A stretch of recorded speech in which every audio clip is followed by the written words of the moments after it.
Oke, assalamualaikum warahmatullahi wabarakatuh. Jumpa lagi bersama saya di channel Santri Kota dan juga di channel Rokyul Marif Syam Official. Ya, Gus, ya betul. sehat Gus? Alhamdulillah, Mas Gus gimana? Alhamdulillah, kita akan berbincang soal Muktamar Muktamar ke-35 NU.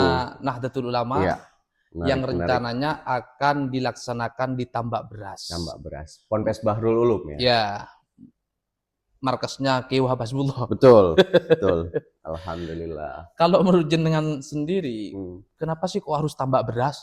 Kan ya, dulu sudah di Jombang, kok Jombang lagi gitu loh. iya, betul. Urgensinya apa? Saya justru melihat menarik ini. Ini Hmm. jadi jalan tengah yang luar biasa. Artinya makhrij minal ikhtilaf. Kira-kira begitu.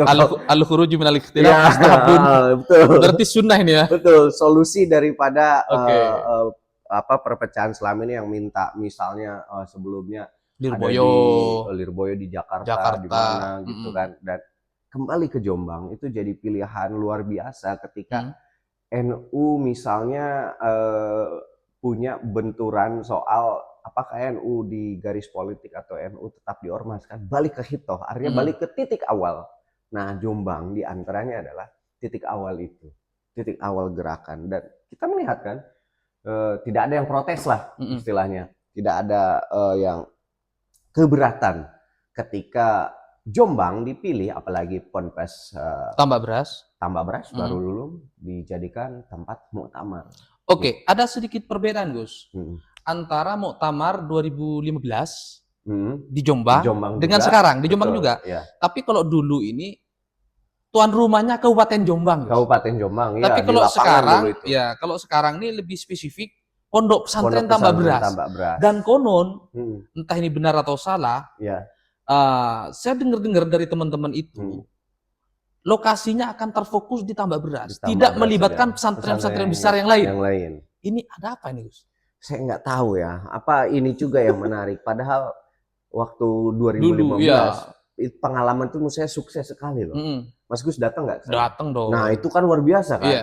Apa kita sebagai, ya saya sih Romli, tapi kalau Mas Gus nggak tahu itu mau tamirin atau mau tamir out, kalau saya Romli, tetapi merasakan apa euforia daripada muktamar itu luar biasa rasanya.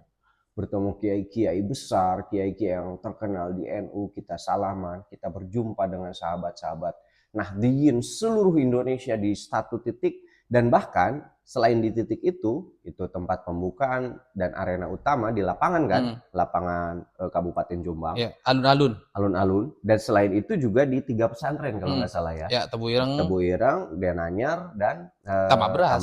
Betul. Gitu. Nah, sekarang nggak tahu saya, dengan difokuskan ke Tambak Beras misalnya, kemungkinan overload atau over capacity, terutama untuk menampung Romli misalnya. Betul. Ataukah panitia memang tidak mempertimbangkan aspek Romli yang justru meramaikan juga. Jangan-jangan Romli ditaruh di Nganjuk nanti. Nah, itu dia. Jangan sampai karena hanya misalnya ya pertimbangan mengamankan, pertimbangan ya supaya berjalan lancar muktamirinnya, tidak ada Romli tim rawa-rawa dan lain-lain, sehingga tidak difikirkan aspek itu. Menurut saya justru hebatnya muktamar itu ya selain karena ada muktamirin yang bermusyawarah di situ, baik halus maupun alot, ya kan? Iya. Itu muktamar itu ya euforianya karena ada rombongan lihat. Betul. Gitu menurut saya. Betul. Itu harus difikirkan. Dan kalau kita baca sejarah, sejarah muktamar lintas generasi nih, justru yang menarik Romli-Romlinya ya kan? Betul. Kalau dulu katanya bawa beras, bahkan saya juga pernah baca itu bawa kambing. Iya, udah segala macam itu kan. Baik itu disumbangkan untuk para muktamirin yang bermusyawarah, ataupun untuk saling bersilaturahim sesama Romli kan gitu kan. Selain bertukar bekal bawaan juga, mungkin kalau konteks hari ini diantaranya selain menyambung silaturahim tentu itu saling bertransaksi kadang. Maksud saya bertransaksi ini kadang sambil buka lapak, entah jualan merchandise, kaos, atau ya produk-produk Nahdlatul Ulama di masing-masing daerah. Kenapa tidak gitu kan? Dan di situ menurut saya syiarnya itu dapat. Oh, ini loh NU di akar rumput itu, wah luar biasa. Malah kalau saya mikir kita mau jualan di situ. Nah, itu dia. Itu justru kita perkenalkan produk kita, produk asal daerah kita kepada Muktamir tadi, dan harus difikirkan aspek itu betul-betul sebagai apa ya, etalase bahwa Hmm. ini loh kreativitas Betul. orang-orang NU itu. Artinya muktamar bukan hanya milik pengurus dong. Bukan hanya milik pengurus, Hmm. sebagaimana NU bukan cuma milik pengurus. Betul. Karena NU itu menurut saya sekali lagi justru kekuatannya ada di luar struktural, yaitu di kultural. Mereka yang menjalankan amaliyah, mereka yang menjalankan fikroh, menjalankan harokah, menjalankan manhaj. Nah, ini ada informasi per hari ini. Iya. Konon katanya hotel-hotel sudah full. Oh iya. Di tanggal itu. Betul. Bahkan tadi nih ada kiai saya nih cerita nih, katanya hotelnya sudah di Kediri. Udah nyampe ke Kediri ya? Iya, gimana Masya nasib Allah. Romli ini? Iya, tuh luar biasa. Itu nanti sampai ke Surabaya bisa-bisa itu ya. Iya. Dan kita khawatir lah kalau sampai Romli-Romlinya ini apa ya? Bahkan mungkin tidak bisa masuk Jombang gitu, tidak kan bisa kondusif. Aduh, kasihan juga ya. kasihan juga, Soalnya betul. ini Gus, ini ya, ada beberapa kader nih ya. Iya.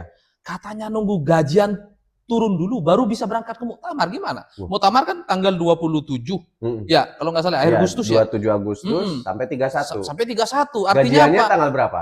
Ya, biasanya tanggal 27 atau bahkan tanggal 1 atau tanggal 2 biasanya Gus. Waduh. Gimana? Artinya gini, bagi yang punya duit kan sudah bisa booking sekarang. Iya, betul. Tapi bagi kita-kita yang ngandalin honor bulanan gimana nih Gus? Betul. Dan bahkan begini katanya saya dapat cerita, jangankan yang belum booking, yang sudah booking kontrakan pun ketika yang punya kontrakannya nih dapat tawaran yang lebih menjanjikan, hilang diberikan kepada si penawar yang nawar lebih besar. Wah, ini udah gila, free marketnya ini udah neolib banget.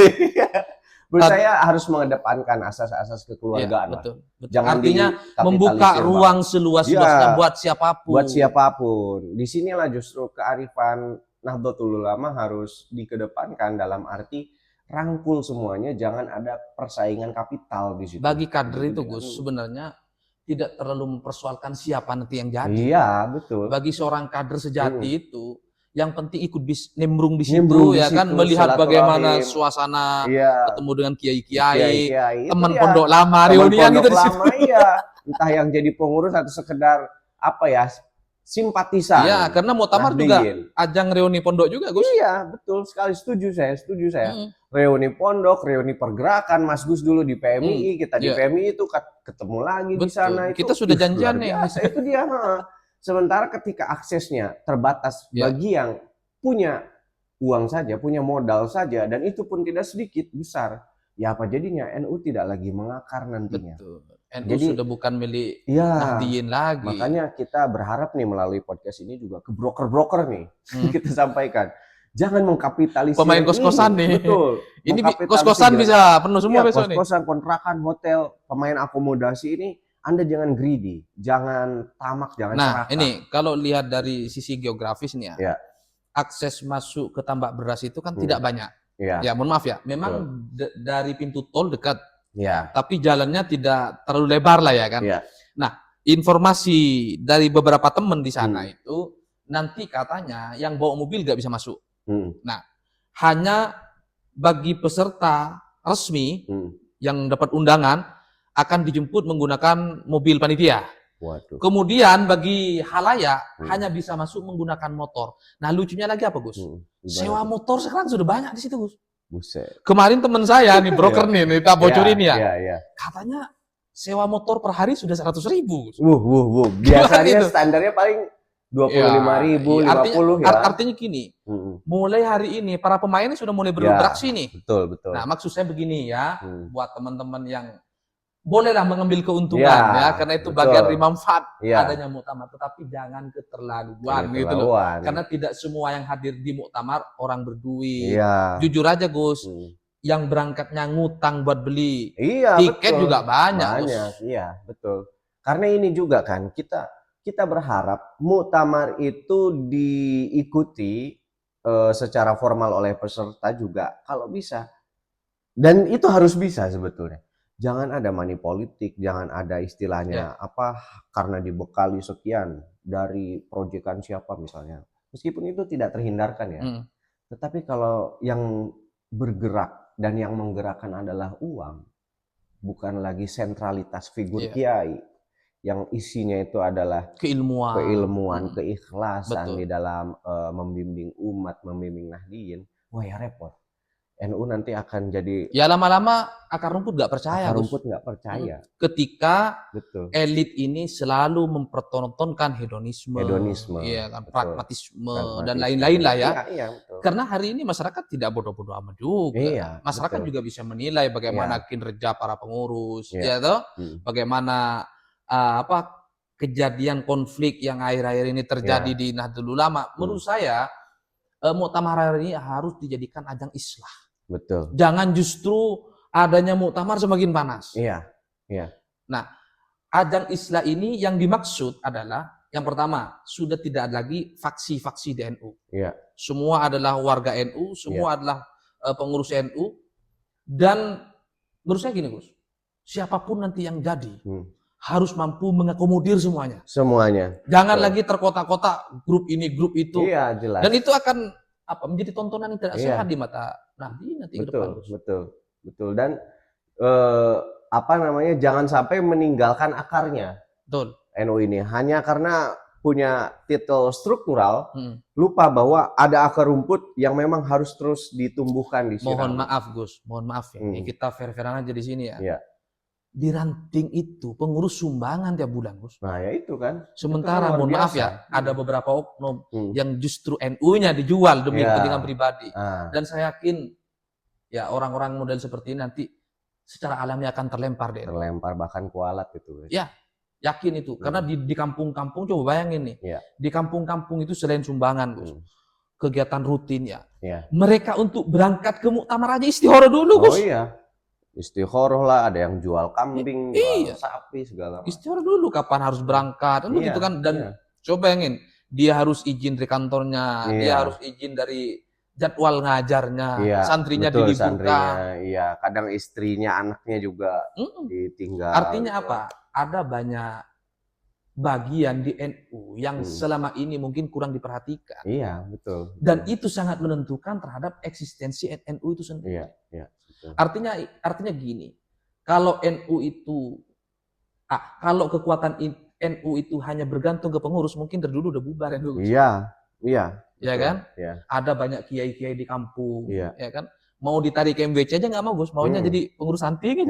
Iya, betul. Ya kan? Iya. Dan sesungguhnya kekuatan NU sesungguhnya ya itu. Yang di akar rumput itu. Betul. Yang mereka yang mengamalkan, mereka yang menggerakkan massa, mendatangkan jamaah. Oke, berarti kembali ke topik awal, berarti nilai strategis dari tambak beras ini adalah nilai kesejarahan berarti ya? Kesejarahan, historisitas. Itu tadi Mas Gus bilang figuritas Mbah Wahab ini jadi patokan. Ya mudah-mudahan nanti yang mau ribut malu lah. Masa ribut di sampingnya makbarohnya. Betul, Mbah Wahab. Itu kita harus ngambil banyak sekali pelajaran, keteladanan dari Mbah Wahab. Misalnya kalau tidak salah, di dalam isu kebangsaan misalnya, politik kebangsaan Nahdlatul Ulama, kalau tidak salah Mbah Wahab itu kan yang ngeluarin bukan fatwa, apa istilahnya itu, hasil munas ulama dulu terkait gelarnya Soekarno, Waliul Amri Abdul Bisyaukah itu kan, di dalam konteks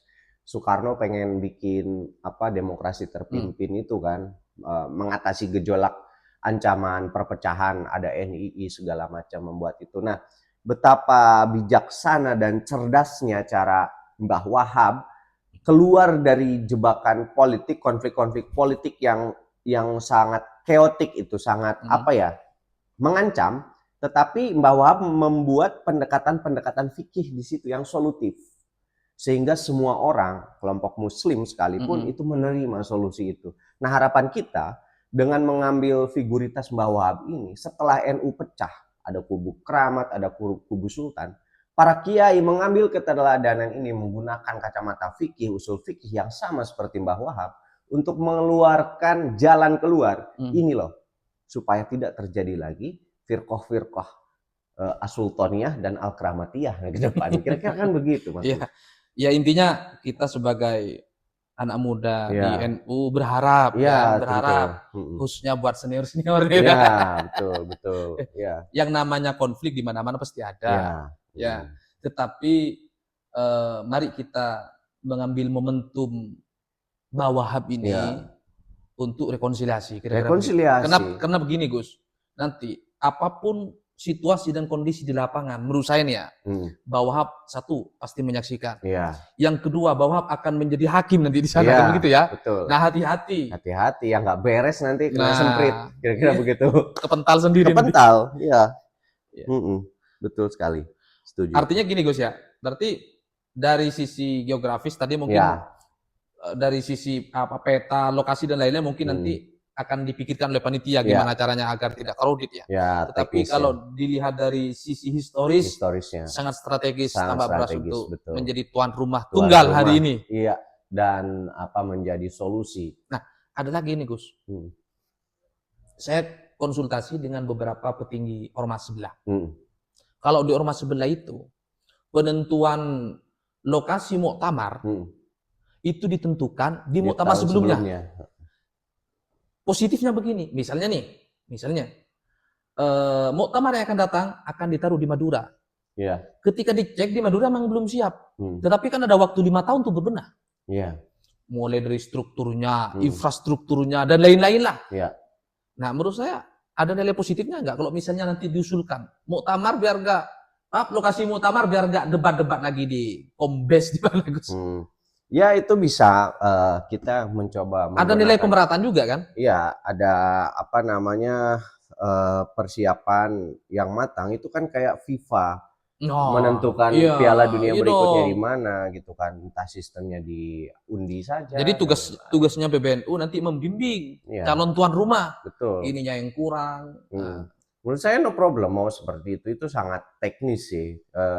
Justru kehebatan NU itu adalah kelenturannya, adaptable-nya NU ya soal tempat, soal waktu itu mestinya sangat lentur soal ini. Bahkan ketika pun harus dipersiapkan jauh-jauh hari, itu bisa. Meskipun nanti misalnya berapa bulan sebelumnya ganti tempatnya itu sangat mungkin lah. Dan disitulah keunikan NU.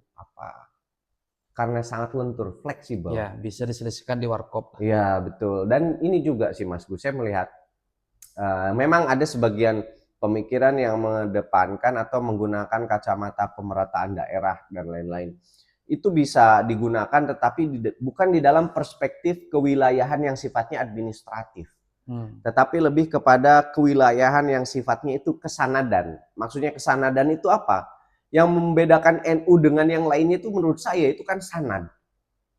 Sanad dan menjaga sanadnya ini gitu loh. Dari kiai-kiai dan seterusnya.